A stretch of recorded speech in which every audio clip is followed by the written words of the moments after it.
Ranava Greenwich, where the dream of luxury and nature truly comes home. Ranava Greenwich, a home full of love and dreams. కల్తీ liquor తాగి కల్తీ వీళ్ళ షాపుల్లోనే వీళ్ళు తయారు చేసిన ఈ ఇల్లీగల్ కల్తీ లిక్కర్ తాగి ప్రతి 5 బాటిళ్లకు ఒక బాటిల్ కల్తీ లిక్కర్ చేస్తూ ఉన్నది ఎవరు అని అంటే సాక్ష్య ఆధారాలతో సహా వీళ్ళ మనుషులు దొరుకుతారు. ఆ కల్తీ మద్యం కుటీర పరిశ్రమతో ఎవరంటే దొరికింది? జయచంద్రారెడ్డి అని కంబలపల్లెలో చంద్రబాబు నాయుడు తరపున తెలుగుదేశం పార్టీకి కంటెస్ట్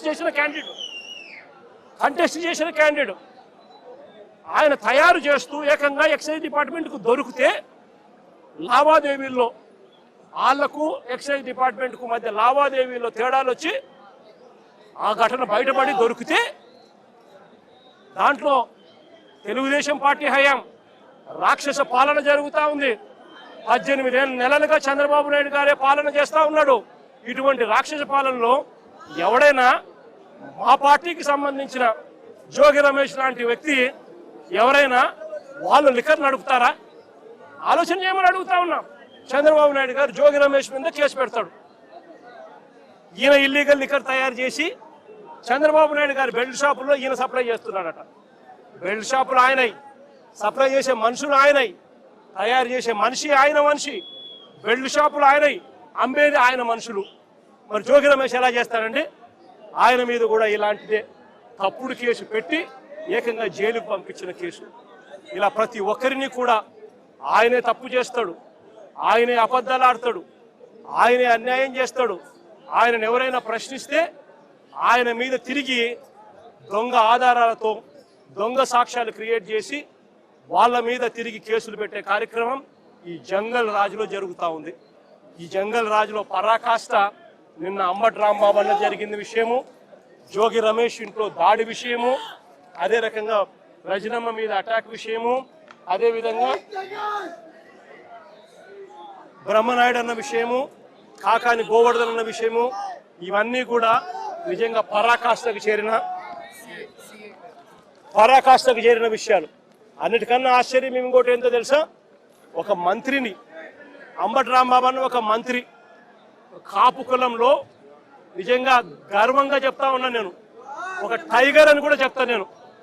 గొప్పగా బ్రతికినాడు, గొప్పగా ఒక వాల్యూ ఉన్న వ్యక్తి, ఒక విలువలున్న వ్యక్తి అని కూడా నేను గట్టిగా చెప్తాను.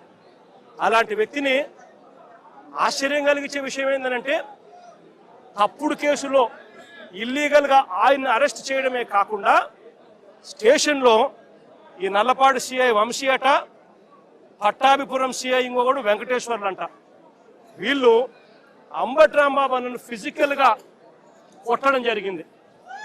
ఫిజికల్గా ఒక మంత్రిని కొట్టడం, అబ్యూస్ చేయడం. నిజంగా ఏం ప్రజాస్వామ్యంలో ఉన్నామా లేదా అని ఆలోచన చేయమని అడుగుతా ఉన్నా నేను. ఎల్లకాలం ఈ ప్రభుత్వం ఉండదు. దాదాపుగా 200 మంది సిఐలు, ఎస్ఐలు, డిఎస్పీలు ఇటువంటి వాళ్ళు విఆర్లో ఉన్నారు. మీ ప్రభుత్వంలో మీరు వీళ్ళందరినీ కూడా పక్కన పెట్టిన పరిస్థితిలో వాళ్ళంతా ఉన్నారు. కేవలం మీకు సంబంధించిన వాళ్ళను కొంతమందిని మాత్రమే సిఐలుగా వేసుకున్నారు, కొంతమందిని మాత్రమే మీకు సంబంధించిన వాళ్ళని డిఎస్పీలను వేసుకున్నారు, డిఐజీలను మీ వాళ్ళని వేసుకున్నారు, ఎస్పీలు గత్యంతరం లేక మీకు ఊడిగం కాస్తా ఉన్నారు. బీహార్లో ఏం జరుగుతా ఉందో నాకు తెలియదు, కానీ ఇక్కడ జంగల్ రాజును మీరు సృష్టించి నడిపిస్తా ఉన్నారు. కానీ నేను అందరికీ కూడా ఒకటే చెప్తా ఉన్నా, ఎల్లకాలం ఇదే మాదిరిగానే జరగదు. 2 ఏళ్ళు కన్ను మూసుకుంటే అయిపోయింది, మరో 3 ఏళ్ళు కూడా కన్ను మూసుకుని కన్ను తెరిచేసరికి మరో 3 ఏళ్ళు కూడా అయిపోతుంది. ఆ తర్వాత వచ్చేది మాత్రం మా ప్రభుత్వం అని చెప్పి కూడా ప్రతి ఒక్కరికి కూడా ఈ సందర్భంగా కూడా చెప్తా ఉన్నా.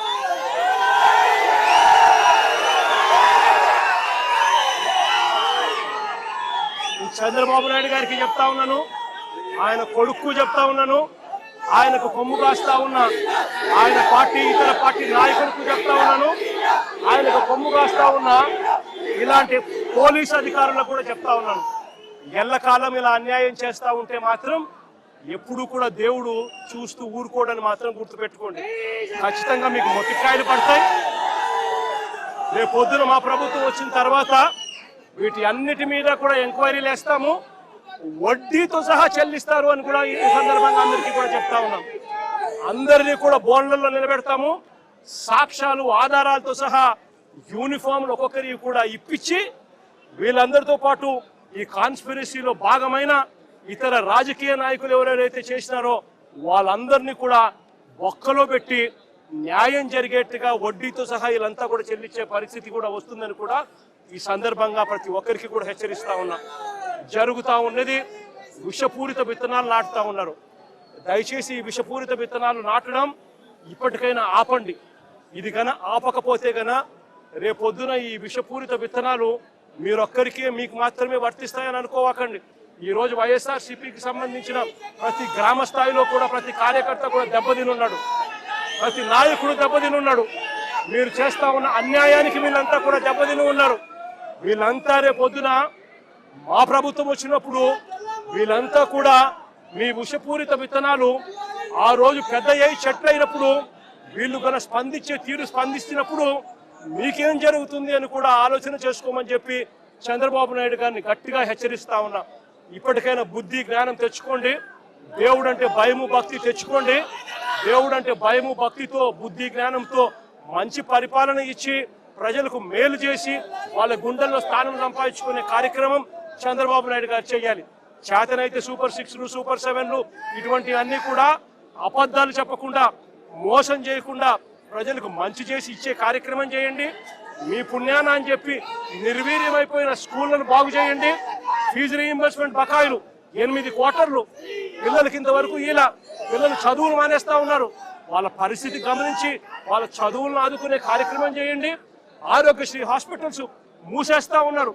పేదవాడికి వైద్యం అందని పరిస్థితిలో పేదవాడు ఉన్నాడు. ఆ ఆరోగ్యశ్రీ నెట్వర్క్ హాస్పిటల్కి ఇవ్వాల్సిన బకాయిలు క్లియర్ చేసి ఆ నెట్వర్క్ హాస్పిటల్ నిలబెట్టి మళ్ళా పేదవాడికి ఉచితంగా వైద్యం అందించే కార్యక్రమం చేయండి. చేతనైతే ఆ 17 మెడికల్ కాలేజీలు మీ స్కాముల కోసం అమ్మకుండా ఆ 17 మెడికల్ కాలేజీలు పూర్తి చేసి పేదవాడికి మధ్యతరగతి వాళ్లకు ప్రజలకు మంచి చేసే కార్యక్రమం చేయండి. చేతనైతే రైతులకు గిట్టుబాటు ధరలు కల్పించే కార్యక్రమం చేయండి. చేతనైతే రైతులకు నువ్వు ఇస్తావన్నా ఇప్పటికే అన్నదాత సుఖీభవ 40,000 ఇస్తారన్నావు, కేవలం 10,000 ఇచ్చావు, 30,000 ఎగరగొట్టావు. ఆ 30,000 ఇచ్చి రైతులకు గిట్టుబాటు ధరలు ఇచ్చే కార్యక్రమం కూడా ఖచ్చితంగా జరిగించే కార్యక్రమాలు కూడా వ్యవసాయాన్ని చక్కబెట్టి ఖచ్చితంగా జరిగించే కార్యక్రమం మీద ధ్యాస పెట్టండి. ఇవేవి కూడా ధ్యాస లేదు, మన్ను లేదు, పాడు లేదు.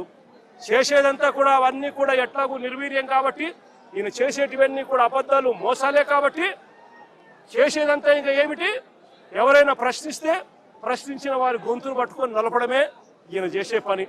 ఈయనకు వత్తాసు పలుకుతా ఉన్న కొంతమంది తొత్తులు లాంటి పోలీసులు, కొంతమంది తొత్తులు లాంటి అధికారులు ఈయనకు తోడుగా ఉండి నడిపిస్తా ఉన్న పని. అందరికీ ఇక్కడ జ్ఞానోదయం రావాలని చెప్పి కోరుకుంటా ఉన్నాను. ఇలాంటివి జరిగితే మాత్రం చూస్తూ ఊరుకునే కార్యక్రమం ఖచ్చితంగా ఉండదు.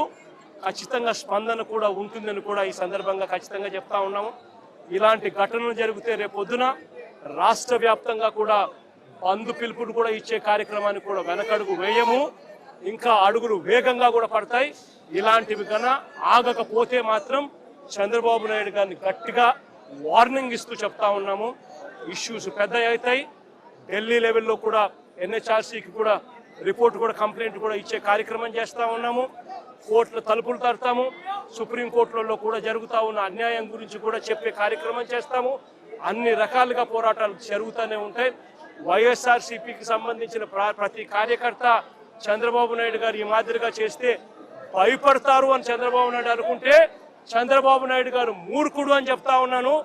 బంతి ఎంత బలంగా నేలకేసి కొడితే బంతి అంత బలంగా 4 ఇంతల వేగంతో పైకి లేస్తుంది అన్నట్టుగా వైఎస్ఆర్ కాంగ్రెస్ పార్టీ కార్యకర్తలు 4 ఇంతల వేగంతో ఇంకా రెచ్చిపోయి చంద్రబాబు నాయుడు గారి ప్రభుత్వాన్ని కూపటి వేలతో సహా పెకిలించి వేసే కార్యక్రమం కూడా జరుగుతుందని కూడా ఈ సందర్భంగా గట్టిగా చెప్తా ఉన్నాం.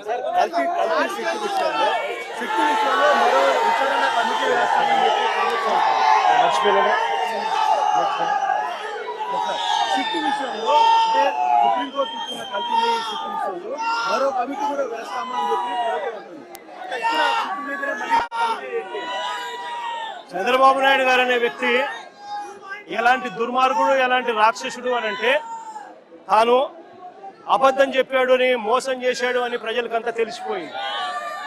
సిబిఐ స్వయంగా ఛార్జ్ షీట్లో వాళ్ళు సిబిఐ వేసిన ఛార్జ్ షీటే అది చెప్తుంది. ఎటువంటి ఛార్జ్ షీట్లో వీళ్ళు ఎవరి పేర్లు పెట్టకపోవడము, ఎవరిని అరెస్ట్ చేయకపోవడము, అదే మాదిరిగానే ఎన్డీడీబీ రిపోర్ట్లు, ఎన్డీఆర్ఐ రిపోర్ట్లు కూడా చంద్రబాబు నాయుడు గారు అనే వ్యక్తి చెప్పింది తప్పుడు ప్రచారము, తప్పులు అని చెప్పి కూడా ఏకంగా రిపోర్ట్లు కూడా వాళ్ళు ఇచ్చి ఆ రిపోర్ట్లు కూడా ఏకంగా సిబిఐ ఛార్జ్ షీట్లో కూడా పెట్టిన నేపథ్యంలో చంద్రబాబు నాయుడు గారు చేసిన తప్పులు రాష్ట్ర ప్రజలందరికీ కూడా తెలిసిపోయిన నేపథ్యంలో చంద్రబాబు నాయుడు గారు గోబెల్స్ ప్రచారంలో భాగంగా అబద్ధాలకు పదును పెడుతూ ఏకంగా ఇప్పుడు ఆయన ఇంకొక కమిటీ వేస్తారట. రాష్ట్ర ప్రభుత్వం ఇంకొక కమిటీ వేసి సిబిఐ చెప్పింది తప్పు, ఎన్డీడీబీ రిపోర్ట్ ఇచ్చింది తప్పు, ఎన్డీఆర్ఐ ఇచ్చింది తప్పు, కానీ చంద్రబాబు నాయుడు వేసే ఆయన కమిటీ రిపోర్ట్ మాత్రం అదే మాదిరిగా చెప్పాలి అని చెప్తూ ఆయనకు కావలసిన విధంగా ఇంకొక రిపోర్ట్ వేసుకొని రాష్ట్ర ప్రజల మీద దాన్ని కూడా రుద్దే ప్రయత్నం కూడా చేస్తా ఉన్నాడనంటే ఇంతకన్నా దిగజారిపోయిన రాజకీయ నాయకుడు ప్రపంచ చరిత్రలో ఎత్తినా కూడా ఎక్కడా కూడా కనిపించడు అని సందర్భంగా చెప్తాను.